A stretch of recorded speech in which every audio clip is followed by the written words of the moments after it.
Welcome back, sports fans, to Cocktails and Consoles. It's Melissa, and in celebration of the upcoming Super Bowl, we have a very special guest with us. I believe this may be the first time they're seeing you on camera. Indeed they are, exactly. Yay! Oh my God! Have you met Septicor? Hello! I love this guy's channel. Can I just say, oh my God, he is the only guy to ever cover a football game, video game. And I'm like, I have to know what happens. I have to listen to this stuff. If you know me, you know I don't know sports ball at all. Doesn't matter what sports it is. Football, baseball, basketball, not my thing. This guy, however, makes it so damn funny. I just had to get him on the channel, and I'm so happy you're here. I'm so excited to be here. Yay! Hang on. Wait, do I have a bye week? This game has bye weeks? Oh, what the hell am I gonna do now? Maybe a clip show will work. So for those who are joining in, I've started a Tecmo Super Bowl using only the Philadelphia Eagles, and I've started off with an impressive 5-2, which is surprisingly pretty similar to what they're doing right now with a 4-2 record actually in the current 2016 season. But let's have a quick look back and see how well I've been doing, and where I could possibly improve. Shall we? Well, we're doing it anyway, so let's just do it. So I chose not to play the San Francisco 49ers because I thought it'd be too easy. And only that reason. So what better way to actually play some football than to use the team where the fans actually booed Santa Claus? That is 100% true. Look it up. It's actually funny. Are you serious? Oh my God, Emmitt Smith is injured! Emmitt Smith is injured. I'm so sorry to hear that, Dallas. Really, I am. Oh, darn it.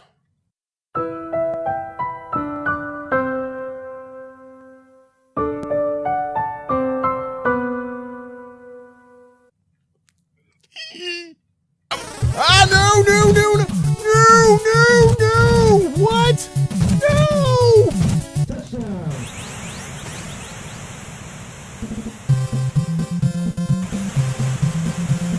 I fumbled the ball.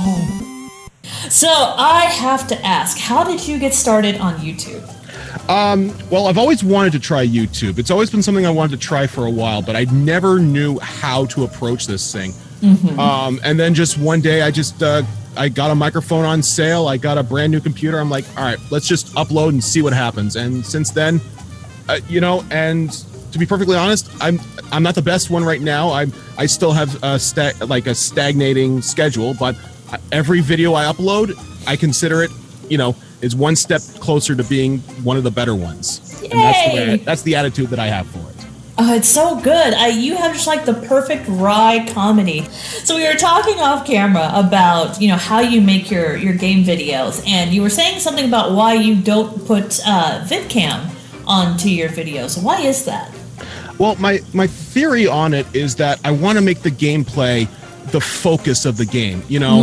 Like for me, I'm not the type of person that'll just wave around the arms and be wacky and all that. I'd rather that my words do that for me. So the whole, and I'm not discouraging VidCam, I might use it later on today, but for me, when people are clicking on a video to watch on YouTube, they're watching the game, not necessarily the personality. It's a good point. And for a lot of people, I know a surprising number of people actually podcast their videos. So they're not sometimes even watching the game, but just hearing the game and then hearing the comedy, especially your delivery. You have an amazing delivery. Can I just say, I've just got to rave about this guy. His content is that good. Go check him out. His links will be somewhere. I don't know. YouTube keeps changing their format. Here. Yeah. Every video I do, especially with people on it, I'm like, yeah, go check. I just draw a circle now, because later I'm going to be like, where do I put this? What actually got you, before you got started on YouTube, did you used to watch a lot of YouTube? I actually did. My household, I don't even have television right now, so YouTube is one of my central ways of entertaining myself. And I used to watch a lot of reviewers, more than Let's Players. I used to watch a lot of Angry Video Game Nerd, Nostalgia Critic, escapist, zero punctuation. And then I started watching a lot more Let's Players when they got popular with guys like the Game Grumps and Markiplier and Cryotic. Oh, yeah. I love Cryotic. Oh my god. He's one of my big inspirations. You too? Yeah, no, absolutely. Oh, I just love his voice. delivery, yeah. And his voice is just so sexy. Right? You want to talk about golden radio voice. Cryotic. Just, ASMR done right. Woo! That's cool. So you guys kind of share a lot of the same inspirations. The Grumps, Markiplier, Cryotic. Yeah, absolutely. I watch it, and the whole idea is, you know, and especially the way the Game Grumps does it, is that they let their attitude go through the screen. They don't need a webcam for that kind of stuff. Mm-hmm. So, and that's kind of the way I wanted to approach with mine. Mm-hmm. So eventually I will be doing videos with my camera, with like a camera and me talking right into it. But for now, you know, that's the way I approach it. And it may change later on. You know, that's the whole idea of continually making content, is to evolve it every single time. Oh, totally, yeah. And you know, there are just some jokes that for some reason play better when you can't see the person who's, you know, saying the line. I don't know what it is, but it just, like, if you were looking at a person saying it versus not seeing them and hearing it, some jokes are just funnier when you hear it. Absolutely. No, I totally agree on that. So with the new, I have to ask, the new Nintendo Switch that's coming out, are you planning on getting one, and what games are you planning on playing? Well, being a Zelda fan, I think the new Zelda game is completely and utterly mandatory. Oh, yeah. I think that's one of the key ones. And the new Mario game actually does look interesting. Doesn't it? That's one that, like, whenever I watch them, like, it almost looks like a GTA, like it's taking the current concept of all the Mario games where it's like, you know, there's the world, there's the spots you have to go to. It looks more open world, and that really intrigues me of how that's going to work. So, that will be interesting, because I don't think Mario really has done an open world before.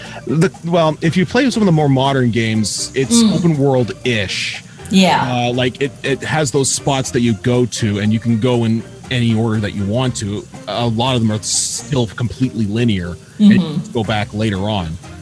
For me, though, I'm always been weary about open world games. There are some that I really do like, but you know, it has to be done right. It has to be done like with absolute perfection in mind, and it just has to be fun as well. That's the key behind any video game, is to be fun. Oh God, yes! Get back to actually making fun games. I feel like we've kind of lost that recently. Like, everyone's either going big horror or, God, actually horror, I think right now is kind of king. Horror has always had its spot for the longest time. Like, people want to make horror, not just in video games, but in movies and even music sometimes. They try to make horror as a genre that, you know, a lot of people can encompass. So with Resident Evil 7 that just came out, you know, a lot of people are not going to be liking it because it's a horror game. I don't want to be scared. And it's still a very well done game. And, it's so much fun. See, for me, though, if I'm going to do a horror game, it's got to be a horror game that I know nothing about. And that was the trouble with Resident Evil 7. Right. I really had to watch other people play in order to see if I was going to be interested in the game. And that's always been the danger of horror games, especially for me, is that I'm very nitpicky when it comes to the type of horror games that I like.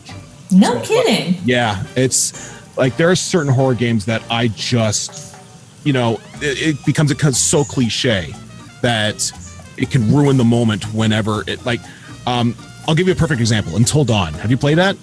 I've watched other people play it. I haven't played that one yet. It's like, execution wise, it's got some good, you know, gameplay and all that. It has the one cliche I absolutely hate in a lot of horror games, and that is there is not a single likable person in the entire freaking game. I hate that in any game, right? It is so awful, and just so like that's a nitpick that I really hate in a lot of horror. Like, I watched one recently. It was about, I can't remember the name of it. It was about sand that kills you when you step on it. So it's like 6 beach bunnies trapped in a beach. Oh my God. It was a stupid concept, and I laughed my ass off, but there was no likable character in the entire movie. So it's like, so you're just waiting for them to die. Exactly. So So what are your top 3 best of all time horror games? Horror games? Resident Evil 2. Yes. Oh my God. Resident Evil 2 will always be on top because that's the game that just did everything perfect for me. Right? Yeah. Like, the characters are great, the atmosphere is great, and the I was a big fan of the Resident Evil first game when it came out, like cheese and all. The second game, they did everything right. They created a brand new atmosphere. They created this whole new world, and the characters are so likable in it. Right? And yeah, I love Claire Redfield. I love Leon Kennedy. So that's definitely... number 2 would be, don't judge, Five Nights at Freddy's 2. 2 was good. I like 2 better than the first. Yeah. 2 was the good one. One was too convoluted. 3 was too easy. And I think 3 was way too easy. For me, number 2 was the ultimate because it actually took the characters and took the whole idea of a survival and made it into a high anxiety moment where it's like you really are trying to battle for your own survival. And I think it worked correctly on that. Yeah, there are no doors. I mean, you are pretty much standing in like a ballroom and you are fucked. So, and like, if you're going to give me a game where the premise is survival, you got to make me feel like I have to survive. And that's one game that really did it well. Yeah, I agree. Number 3. What would be number 3? Yeah, your game wall is impressive, can I just say? This took me, I've got 700 games here. What? No. It's actually duplicated on the other side. I will take a photograph and send it to you so you can add it to the video. Yes! I love that. There's a lot of games there. I think that number 3 would definitely be Eternal Darkness, Sanity's Requiem for the GameCube. Ooh, I know I haven't played that, but I've heard it's amazing. It is let's put it this way. It's another game where they took the horror correctly. And what they do is it just basically, it not only plays with the character's sanity, but it plays with yours as well. And it'll do things that'll just make you go, wait, what just happened? And then, instant jump scare and you'll not expect it. And sometimes jump scares can ruin an entire mood, but sometimes the jump scares work perfectly just to keep you on your toes. And atmosphere is key when it comes to a horror game. Completely. And that's why I think Resident Evil 7 has finally got it right, because they've gone back to that Resident Evil 1 feel of... Yeah, exactly, yeah. Not that constant jumps. I really wish they would have put more mobs in there. I might have mentioned in the video, because at a certain point, you almost forget that you're playing a Resident Evil game. It feels more like, almost like, not just Outlast, but it also feels like a Silent Hill thing. Yes! It's empty, and the things that are in there are a big, giant threat. And that's kind of the reason why I like it. Like, I love Silent Hill games as well. Oh, I can't play them. They're too frightening. Oh, they absolutely are. And one of the key reasons why is because of atmosphere. That's why PT was also, PT would be my number 4. Yeah, because PT is good. Genuinely scared me just because of, it just takes a simple, you're in a hallway. And it just turns it into, you're trapped in this virtual hell. And especially when they're introducing these characters, you start to realize that these are the characters that you have to relate to because that's what's happening to the character, and by extension, you. So yeah, PT was so good. I know that's like a cult favorite for a lot of people. Absolutely. I really wish I would have loved to have seen, the Silent Hill game that came out of that one. Right. I heard Benicio del Toro, I think, is getting involved with PT2. My sources are correct? From what I understood, he's helping out with the Hideo Kojima thing because he left. He left and is now doing something called Death Stranding, which is basically a reimagining of with the same characters that he was going to have with PT. Oh, got it. Yeah. So, and when you get I'm a big fan of Guillermo del Toro. I love how he just shows a lot of things. Guillermo, I keep calling him Benicio. I don't know why. Benicio del Toro is the actor. Thank you. That's why I always mix up. God, that's Guillermo del Toro is the director of Pan's Labyrinth and such. Oh, you're so keeping that in the video. I'm so keeping that in the... You know me. Even if it's a blooper part, you have to keep that in there. That might even be the intro at this point. Well, as a football fan, I have to ask, because I can't even tell you who's going to be playing in the Super Bowl. Who do you have money on? Well, Money. Who do you have money on for the Super Bowl on Sunday? The Hawks, the Atlanta Hawks. Hawks. Because of one key reason. What's that? I hate the Patriots. Everyone does. I don't know what it is. I just can't stand Tom Brady. I think he's just completely egotistical. I can't stand Bill Belichick. I just think he loves to cheat. And I honestly think that the NFL helps the Patriots win more than anything else. Like, I honestly think I really think that they get lenient on any punishment they have to, specifically for the Patriots. Oh. Because the owner of the NFL and the owner of the Patriots are really good friends. It's a conspiracy theory, but it's one that I believe in because I hate the Patriots that much. Fair point. And I will say, for those of you guys watching, if you are Patriot fans, I won't be hurt if you download this video. Send the hatred directly to me. At Septicor on Twitter. At Septicor on Twitter. Love that. In honor of Septicor and in honor of the Super Bowl, and because he's a football fan, and you're a big fan of beer, and that's what I really wanted to pattern this after, we are going to be making a cocktail that's mirrored off of what they call a dark and stormy. So if you've ever had a dark and stormy, it's basically beer with a float of rum. But this time we're not going to do just any kind of beer. We are making our own ginger beer. Ooh. With a little bit of a kick. Yay! Because this ginger beer actually uses a mango simple syrup in place of the regular sugar. So it's got a lot of flavor to it. So starting off, now normally they recommend doing this in a plastic bottle. They say don't use glass because the carbonation that can result can blow some stuff up. This is very thick glass. Oh, wow. Yeah, so right here we have 6 ounces of distilled water. You're going to want to use distilled for this one because you're going to be using yeast, and you want the yeast to react to the ginger and not to the minerals in the water. And speaking of ginger, we have 1.5 ounces of very freshly grated ginger. If you've never experienced ginger, there's like nothing like it on the planet. It's like my most favorite thing.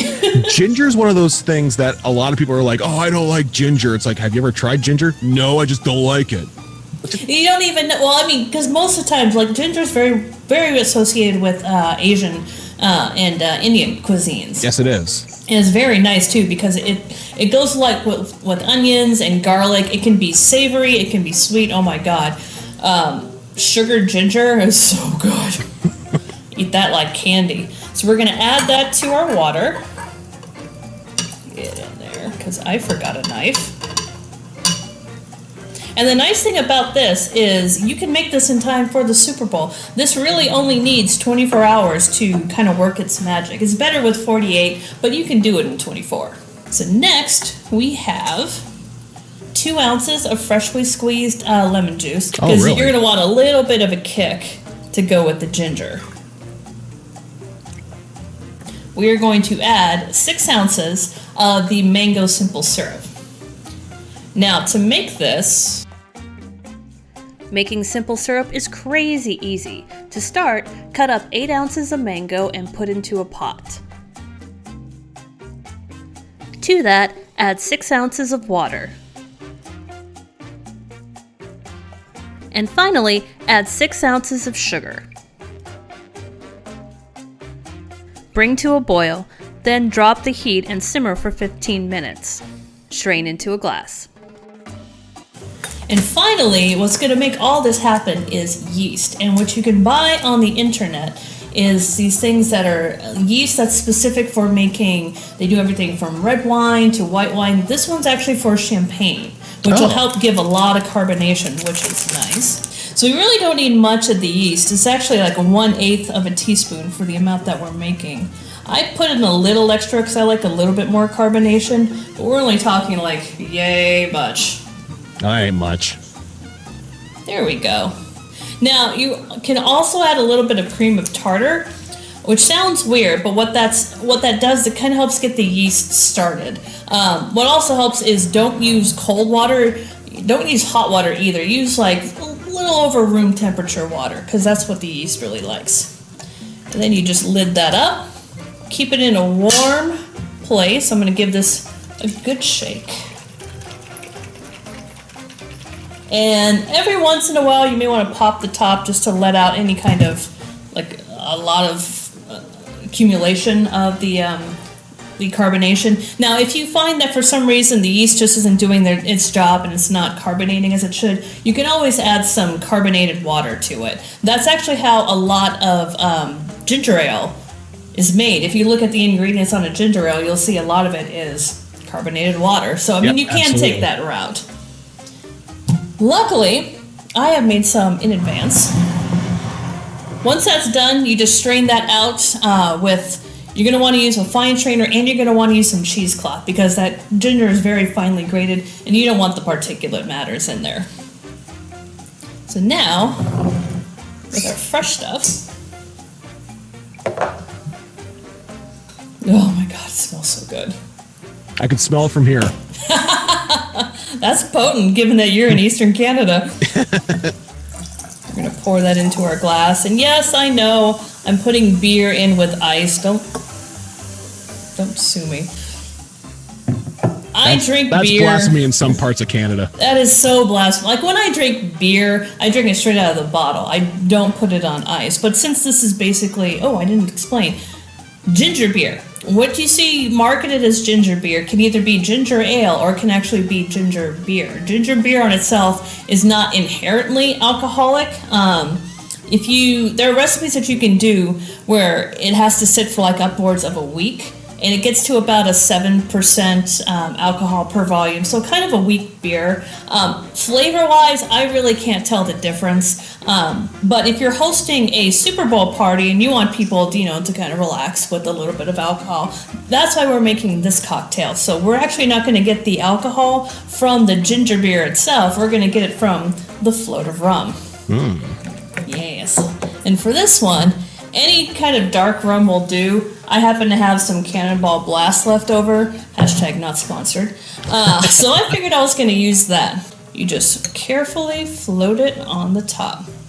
Now, because of the sugar content in the ginger beer, the alcohol should sit nicely on the top. Sometimes it might need some help, and if it does, just pour over the back of a spoon, and it'll do it.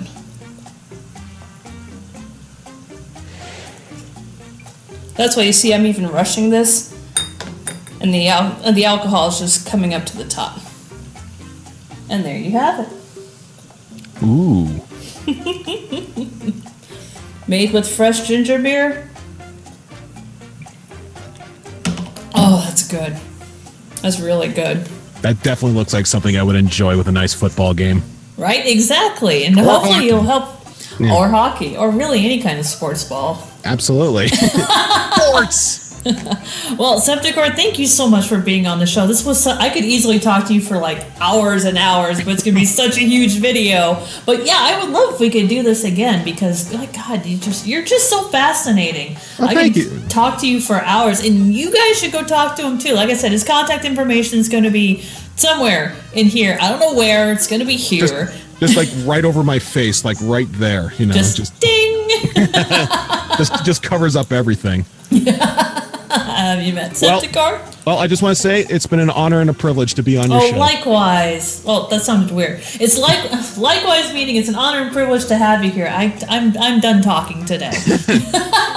Time to go get some beer, Time to go get some beers, yeah. So thank you, Septicor, and thank you guys for watching again. Go check them out. Give them some love. We're still working on getting you to 100, aren't we? Absolutely. I got some content I got to create, and then once I do, hopefully you guys will enjoy it. Yay! Well, hope you have a great Super Bowl. Hope you guys have an awesome Super Bowl too. If you guys try out the cocktail, let me know. Tag me, tag Septicor in it, and yeah. Cheers, everyone. Be safe.